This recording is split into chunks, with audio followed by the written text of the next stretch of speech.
घर में है, मम्मी पापा साथ है, तो एकदम स्वस्थ मस्त और जबरदस्त होंगे। मेरा नाम प्रियांशु शुक्ला, आप सभी का दोस्त, आप सभी का मैथमेटिक्स लेक्चर स्वागत करता हूँ आप सभी को फिजिक्स वाला के इस ऑसम से प्लेटफॉर्म पे, जहाँ पर आज हम एक तिरछी नजर मारने वाले हैं पॉइंट के उस तरफ है। आप लोग सोचेंगे व्हाट से तिरछी नजर मारना, यार बेसिकली चैप्टर का मतलब ही वही है, अब pack beyond the point. Basically हमने क्या देखा है, हमने हमेशा देखा है कि नंबर हम देखते हैं कि 17 है, 18 है, 44 है, 45 है, इस तरीके से हम लोग नेचुरल नंबर 0.88 और इसके आगे 790 इस तरीके के हमने नंबर्स देखे। तो आज की क्लास में हम लोग ये पॉइंट के इस तरफ वाले नंबर के बारे में जानेंगे। आज हम पॉइंट के इस तरफ वाले नंबर को जानेंगे। तो बेसिकली इसका मतलब है अब पेक मतलब एक तिरछी नजर मारना है। कहाँ पर? पॉइंट के इस तरफ, पॉइंट के इस तरफ, पॉइंट के इस तरफ, मेरी तरफ नहीं, मेरी तरफ नहीं, पॉइंट के इस तरफ, ये वाले तरफ, ठीक है, ये वाले तरफ, ठीक है। चलिए, सो आई होप आप लोग को चैप्टर का मतलब समझ में आ गया होगा। बेसिकली यहाँ पर हम डेसिमल मान लो, कर लो विश्वास, चलिए विश्वास कर लेते हैं और शुरू करते हैं आज इस क्लास में, जहाँ पर हम पूरे चैप्टर को हम लोग डिटेल में पढ़ेंगे और ऐसा पढ़ेंगे कि अगर इस चैप्टर के बाद आप इस चैप्टर से रिलेटेड कोई भी क्वेश्चन उठाओगे ना, डेफिनेटली आप सारे के सारे क्वेश्चंस कर दोगे, ठीक है। चलिए, तो भैया सबसे पहले कि यार ये छोटे छोटे नंबर्स की जरूरत क्या पड़ी, मतलब जब हमारा काम सर 17 से चल रहा था, 18 से चल रहा था, 19 से चल रहा था, 18 से चल रहा था, तो सर इनके बीच में घुसने की क्या जरूरत पड़ी? 17.1, 17.2, 17.3, इसके बीच में जाने की जरूरत क्या पड़ी? अच्छा खासा जिंदगी चल रही थी, सुबह उठ रहे थे 1 2 3 4 5 6 100 तक, 17.2 17.3 लाने की जरूरत क्या पड़ी सर? ऐसा एकदम से क्या जरूरत आनी पड़ी? तो भैया देखो जरूरत क्या, बहुत सारी जगह है जहाँ पर हमें ये छोटे छोटे नंबर से ना बहुत ज्यादा फर्क पड़ जाएगा। जैसे सबसे पहले फर्नीचर डेट वोट फिट, मान लो यहाँ पर आप देख रहे हो ये 2.9 फीट का, आपने क्या बोला जान बना क्या है 2.9, ऐसा 3 फीट का बना दीजिए, हमको जो है फर्नीचर में ऐसा जो लगाना है वो 3 फीट का लगेगा, ठीक है। तो भाई साहब दुकानदार जो कारपेंटर था उसने 3 फीट का बना के ला के रख दिया आपके सामने, ठीक है, 3 फीट का ला के रख दिया। अब भैया जब आप उसको यहाँ पर फिक्स करने की कोशिश कर रहे हो तो वो फिक्स ही नहीं हो रहा है, क्यों? क्योंकि वहाँ पर वो जो 0.1 फीट एक्स्ट्रा है ना यार, वो क्या कर रहा है, खेल बिगाड़ दे रहा है। अब वो फर्नीचर जो फिट ही नहीं हो रहा है उसके अंदर, अड़ रहा है, तो समझ रहे हो। इसके बाद हाँ, अच्छा खासा इंसान मेडिकल ओवरडोज से क्या हो जाता है, प्रभु के मतलब वो साथ चल जाता है, ठीक है। देखिए होंगे भैया, मान लो कहीं पर किसी को बोला गया कि आपको, जस्ट फॉर एन एग्जांपल मैं ये सारी बातें बता रहा हूँ, एकदम ऐसा नहीं कि एकदम ऐसा ही होता है, बट हाँ ऐसा करने से बहुत सारे चेंजेस हो जाते हैं। जैसे मेडिकल ओवरडोज, मान लो कहीं पर डॉक्टर ने रिकमेंड किया कि 2.6 ml ऑफ पर्टिकुलर इंजेक्शन लगाना है, लेकिन डॉक्टर साहिबा और या फिर नर्स मैडम ने सोचा कि यार क्या 2.6, 3 लगा देते, 3 लगा देते, 3 ml लगा देते। तो यहाँ पर अच्छा खासा इंसान जिसको होना था ठीक, वो जो मेडिकल ओवरडोज हो गया उसके कारण हो सकता है उसकी तबीयत और ज़्यादा खराब हो जाए, हो सकता है तुरंत नहीं लेकिन लंबे समय के लिए उसकी तबीयत खराब हो जाए। अब आप लोग ने देखा होगा, आप लोग ने सुना होगा क्या कि भैया मेडिकल ओवरडोज के कारण कई लोगों की किडनी लिवर सब फेल हो जाती है, वो हो जाती है कि नहीं हो जाती है, ये सारी चीज़ ऐसी है जहाँ पर आपको ये सारी चीज़ देखना, ठीक है। एरोप्लेन फ्यूल एरर, यार ये बहुत इंपॉर्टेंट है। पता है आप लोगों को, पता है जब बहुत सारे लोग, ये तो आप लोग ने रिसेंटली एक इंसिडेंट भी देखा होगा, केस भी देखा होगा, जहाँ पर अहमदाबाद में प्लेन क्रैश हुआ है। यार उसका रीजन हमें नहीं पता, बट बहुत सारे प्लेन क्रैशेस इस कारण से हुए क्योंकि उसमें जो फ्यूल था या तो कम था या तो ज्यादा था। तो भैया ऐसा तो है नहीं चलते चलते रास्ते में उनको फ्यूल टैंक मिलेगा, वहां पर ऐसा साइड में लगाएंगे, हाँ भैया फ्यूल डाल दो, एक काम करो फुल टैंक कर दो, ऐसा तो होगा नहीं। जो फ्यूल है वो नीचे से ही भर के जाना है और उसके बाद जितना भी फ्यूल रहेगा वो अगले बार जहां पर भी रुकेंगे वहीं पर फुलफिल होगा। एग्री यस और नो? तो ये यहाँ पर भी अगर आपने थोड़ा सा भी कम ज्यादा कर दिया, अच्छा ज्यादा भी नहीं कर सकते, ये नहीं कि ठीक है क्या होता है जैसे हमारे कार वार में थोड़ा सा ज्यादा लेके चलते तो कोई दिक्कत नहीं होता, इसमें नहीं कर सकते। हाँ मतलब जो वेट होता है उसको प्रॉपरली बैलेंस करना होता है, ठीक है। तो उसी तरीके से टेलर डिजास्टर, हाँ जो देख रहे हैं 2.8 3 मीटर का कपड़ा बनना चाहिए, उन्होंने 2.7 मीटर का बना दिया, सेंटीमीटर का बना दिया, कुछ भी पैंट छोटा होना था बड़ा हो गया, तो बहुत सारी जगह है, ठीक है। उसके बाद क्रिकेट सेट कंफ्यूजन, बहुत सारी जगह ये है। उसके बाद बाइक टाइल्स, छोटा टाइल्स है बड़ा टाइल्स ले लिया, घर में आए देख रहे फिक्स ही नहीं हो रहा है। तो बहुत सारी ऐसी जगह है जहाँ पर हम लोग ये देखते हैं कि भैया अगर आप ये छोटे छोटे यूनिट का ध्यान नहीं दोगे तो फंस जाओ। तो ठीक है यार, हमें तो इसका ध्यान देना पड़ेगा, इसका ध्यान देना पड़ेगा। तो मास्टर लोग ने सोचा, हम लोग बैठे और सोचे यार आप लोग को भी पढ़ा देते हैं और आप लोग के ऊपर भी ध्यान दे देते हैं, ठीक है। तो सबसे पहले तो मैंने आपको बताया डेसिमल की जरूरत क्या है। आई होप आप ये चीज समझ रहे हो कि बच्चा डेसिमल की जरूरत क्या है। अगर डेसिमल ना हो तो आपकी जिंदगी में कितना कुछ चेंजेस हो सकता है। इंसान की मौत हो सकती है, इंसान लंबे समय के लिए बेचा बीमार हो सकता है, ठीक है। यहाँ पर आप देख रहे हो एरोप्लेन क्रैश हो सकता है, ठीक है। चलो ये तो ठीक है, काट लेंगे, थोड़ा बड़ा हो गया तो छोटा कर लेंगे, हाँ छोटा हो गया तो बड़ा नहीं कर सकते, वेस्ट ही होने वाला है, उसके बाद कहीं ना कहीं और यूज कर लेंगे। सो क्या आप ये बातें समझ रहे हो कि what are the uses of smaller unit? छोटे छोटे यूनिट्स की जरूरत क्या पड़ रही है, ये छोटे छोटे यूनिट्स की जरूरत क्या पड़ रही है? क्या ये बात आपको समझ में आई? आप बोलोगे बहुत बढ़िया तरीके से समझ में आ गई सर, ठीक है। अब बात आता है क्या, द 10th पार्ट। अब ये 10th पार्ट क्या, 10वां हिस्सा, समझना इस बात को समझना। While measuring the pencil, we divide the scale into 10 parts. Each part is known as the 1/10. यहाँ पर आप देख रहे हो, जब हम लोग पेंसिल को काउंट कर रहे हैं, यहाँ पर पेंसिल की साइज क्या दिया हुआ है, यहाँ से लेके यहाँ तक, ठीक है। अब आप बोलोगे ये कहीं ना कहीं ये 3 से 4 के बीच में, बोलो हाँ या ना। देखो इसकी जो भी लेंथ है सेंटीमीटर में, वो 3 सेंटीमीटर से 4 सेंटीमीटर के बीच में, 3 सेंटीमीटर से 4 सेंटीमीटर के बीच में। तो इसको क्या किया गया है, इसको 10 हिस्सों में बांटा गया है। 1 2 3 4 5 6 7 8 9 10 हिस्सों में बांट दिया गया है। तो यहाँ पर जो हर एक हिस्सा है उसको हम क्या बोलते हैं, 1/10 पार्ट, ठीक है। ये पहला हिस्सा क्या होगा आपका 1/10, ये 2/10, ये 3/10, ये 4/10। मतलब ये वाला जो हिस्सा है आपका, ये वाला जो हिस्सा है, ये वाला हिस्सा है आपका 3 के बाद 4/10 वाला हिस्सा, 3 के बाद 4/10 वाला हिस्सा, जो कि बराबर होगा 34/10 के बराबर, जो कि बेसिकली बाद में आप चेक करोगे 10 3 30, 30 + 4 34/10 के बराबर होगा। तो ये होता है आपका 10th पार्ट, ठीक है। आई होप आपको 10th पार्ट समझ में आएगा। जब आप दो नंबर्स के बीच में 10 इक्वल पार्ट्स कर रहे हो और 10 इक्वल पार्ट्स के बाद आप हर एक पार्ट्स के बारे में बात कर रहे हो, तो हर एक पार्ट आपका 1/10 कहलाएगा, हर एक पार्ट आपका 1/10 कहलाएगा। ये वाला हिस्सा आपका 1/10 है, उसके बाद अगला वाला हिस्सा आपका 1/10 है। 1/10 + 1/10 मिलकर 2/10 बन जाएंगे। तो ये 1/10 + 1/10 2/10 3/10 4/10 5/10 6/10 7/10 8/10 9/10 10/10 10/10 तो आपका 1 के बराबर होता है।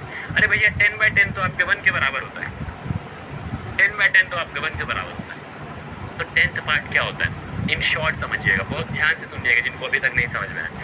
समझ में आया हो तो बहुत अच्छी बात है, नहीं समझ में आया तो फिर से समझा रहा हूँ, बहुत ध्यान से सुनिए। क्या 10th पार्ट का मतलब होता है, आप जब दो नंबर्स के बीच में 10 हिस्से कर रहे हो, अगर आप दो नंबर्स के बीच में 10 हिस्से कर रहे हो, तो जो हर एक हिस्सा है उसको आप 1/10 बोलेंगे, हर एक हिस्से को, ठीक है, हर एक हिस्से को। अब मान लो आप चौथे हिस्से में पहुंच गए, तो वो चौथा हिस्सा क्या होगा, वो हो जाएगा 4 × 1/10, हो जाएगा 4 × 1/10 which is equal to 4/10, which is equal to 4/10। तो बेसिकली यहाँ पर पेंसिल की साइज क्या है, 3 सेंटीमीटर तो पूरा था, लेकिन उसके बाद 1 2 3 4 4/10।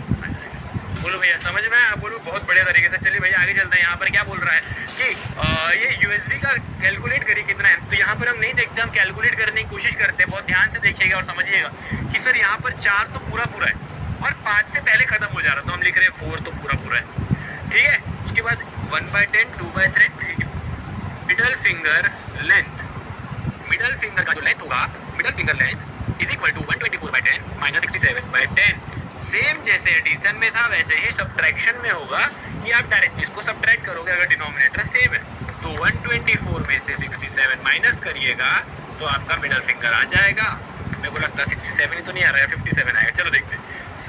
14 में से 7 गया 7, 11 में से 6 गया, 11 में से 6 गया 5, 57/10, 57/10 यूनिट्स लगा देना, वरना मैडम की बहुत खतरनाक होती है, आप लोग की मार्क्स काट देती है। फिर आके बोल दो अरे सर आपने पढ़ाया था दिक्कत हो गई सर, मार्क्स कर दो है। तो ये यूनिट वगैरह लिखते चलना, ठीक है। यूनिट वगैरह लिखते चलोगे बहुत बढ़िया तरीके से आपका काम भी चलता रहेगा। अब अगला क्या बात होती है, अगर मुझे नंबर को और प्रिसाइसली करना है, या नंबर मतलब और डिटेल में जानता हूँ मुझे कितना बड़ा नंबर है, ठीक है, तो वहाँ पर क्या आता है, 100th पार्ट आता है। वहाँ पर कौन सा पार्ट आता है, 100th पार्ट आता है। ये 100th पार्ट कौन सा देखना, मतलब बेसिकली क्या होता है, 10 है, TH लगा दिया तो डेसिमल के आगे वाला नंबर, 100th लगा दिया, 100 है, 100 आपको पता है उसमें TH लगा दो तो 100th हो जाएगा, 100th, ठीक है। अब ये 100th पार्ट क्या, what if you want to know more accurate value, अगर मुझे ज़्यादा एक्यूरेट वैल्यू चाहिए, समझना इस बात को। यहाँ पर आप लोग को दिखा दिया, ये चीज़ को देखना, ये चीज़ को देखना, यहाँ पर आपको दिखा दिया कि इसका लेंथ कितना है, बट मुझे थोड़ा सा और प्रिसाइसली जानना है यार इसका एग्जैक्ट लेंथ कितना है। तो मैं क्या करूँगा, इसको और यहाँ पर अगर आप देखिए, जूम करके देखिए, यहाँ पर अभी वो जूम नहीं हो पा रहा है, यहाँ पर अभी वो जूम नहीं हो पा रहा है। यहाँ पर क्या बोल रहा है कि ये और ये के बीच में है, क्योंकि यहाँ पर दिख रहा है, तो देखो यहाँ पर देखो 4/10 ये है 4, 1 मिनट अभी आपको दिखाता हूँ मैं, यहाँ पर अपन ने जूम करके दिखा दिया है। देखो ये वाला है 4/10 और इसके बाद वाला है 4/5/10। 1 मिलीमीटर में कितने सेंटीमीटर होंगे, तो आप बोलोगे 1/10 सेंटीमीटर, 1/10 सेंटीमीटर। ठीक है, 1 मिलीमीटर में कितने सेंटीमीटर होंगे, तो 1/10 सेंटीमीटर। क्या होगा बेसिकली, यहाँ पर हम लोग क्या कर रहे हैं, मैंने बोला 1 में कितना होगा, तो ये डिवाइड में चल जाएगा, तो 1/10 सेंटीमीटर हो जाएगा।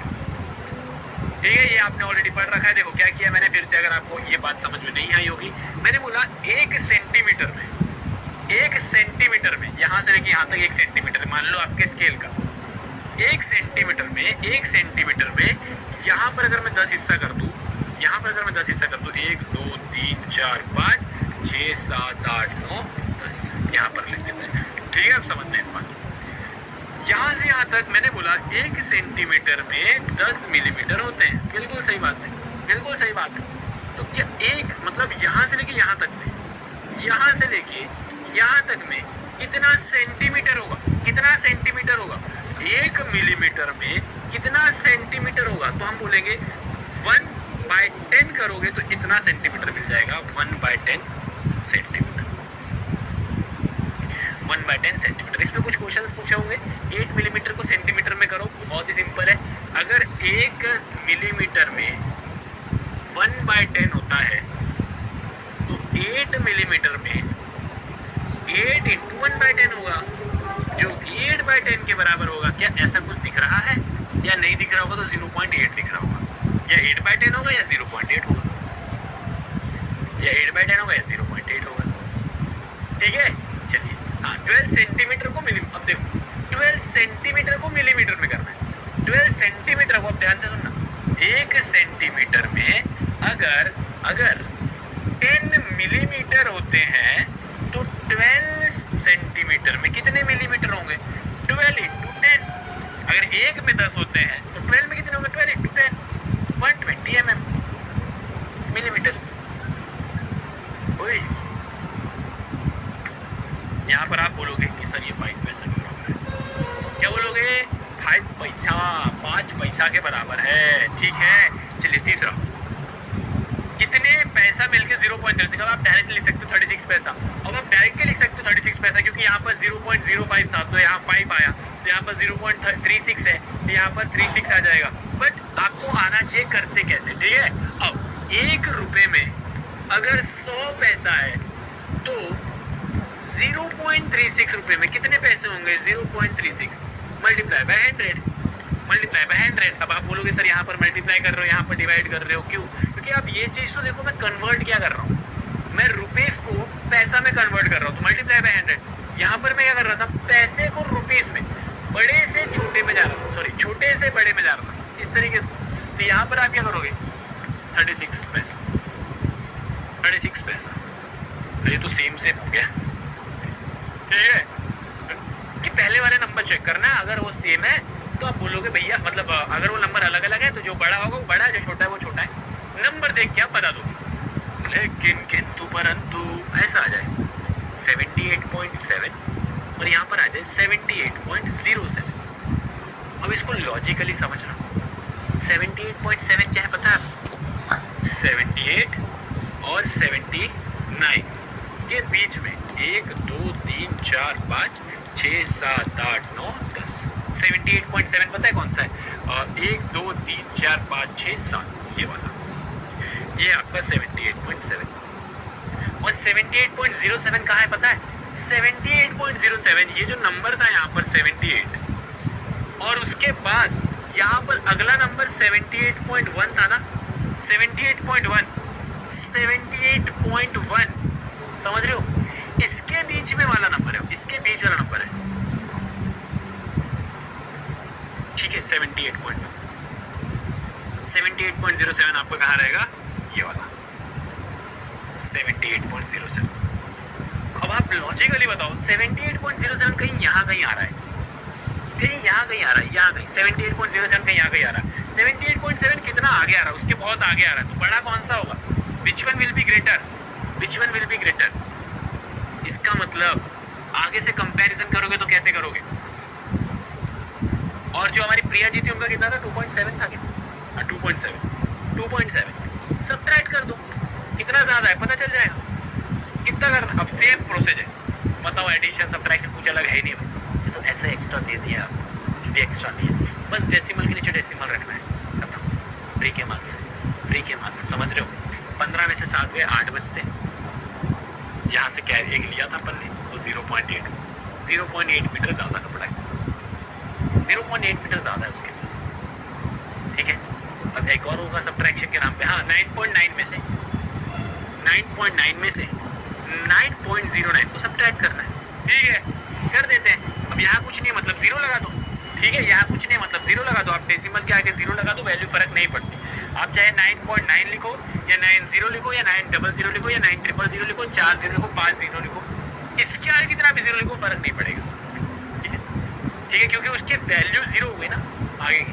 चलिए, तो 10 में से 9 का शायद एक ही बचता होगा, एक ही बचता है ना, हाँ एक ही बचता है, ठीक है। अब यहाँ पर 8 में से ये 8 और सर 9 में से 9 गए 0। क्या ऐसा कोई ऑप्शन है क्या अपने तरफ? क्या ऐसा कोई ऑप्शन है क्या? है ना सर, ठीक है। तो 9.0.81 इज द करेक्ट मिलीमीटर, मतलब 100 सेंटीमीटर आपका 1 मीटर के बराबर होता है। 100 सेंटीमीटर आपका 1 मीटर के बराबर होता है, तो 1 मीटर में 1000 मिलीमीटर होते हैं, ठीक है। अगर 1 मीटर में 1000 मिलीमीटर है, तो 1000 मीटर में कितने मिलीमीटर होंगे? 1000 multiply by 1000, 3 3 6, 1 2 3 4 5 6 10 lakh millimetre. Sir 1000 metre को मैं 1000 मिलीमीटर को मैं 1 किलोमीटर लिख सकता हूँ, 1 किलोमीटर लिख सकता हूँ, तो सर ये मेरा आंसर आ जाएगा, ये मेरा आंसर आ जाएगा, ठीक है, ये मेरा आंसर आ जाएगा। दिस इज गुड क्वेश्चन, ठीक है। चलिए, हाउ मेनी 1000 मेक 1 यूनिट? कितने 1000 मिलके 1 यूनिट बनाएंगे? कितने? Only 29